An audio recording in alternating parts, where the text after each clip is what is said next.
көрді ғой, бәрі көрді, қыздардың бәрі көрді. Потом келген кезде бәрі қашып кетті, айна жерде болды. 2 минут қауыз болды. Солар айтты, иә деді. Солар шақырды, менде телефон да жоқ. Жоқ, сен атың кім еді сенің? Атымды айтыңыз, атым бар. Кім еді, Нұрлыбек пе еді? Иә. Фамилияң ше? Білмеймін, жоқ. Не болып қалды түнде сонда? Мен ночьтан шыққам. Жоқ, сен өзіңе жұмыс істейсің ба? Иә, мен ешкімге жұмыс істемеймін, просто подушка. Атың Нұрлыбек. Иә. Подушканың телефонды алып келгенмін. Оларға еще Құлағың жұлып тастады ма? Кән көрсетші құлағың. ашсам ауырады, қарасай. Ашшы кән. Кән? Қан дәрмен тоқтаттым деген.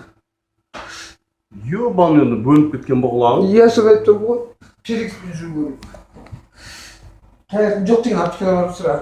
Сен өзіңе жұмыс істейсің ғой сонда, иә? Иә. Сен жігітсің ғой, баласың. Дұрыс па?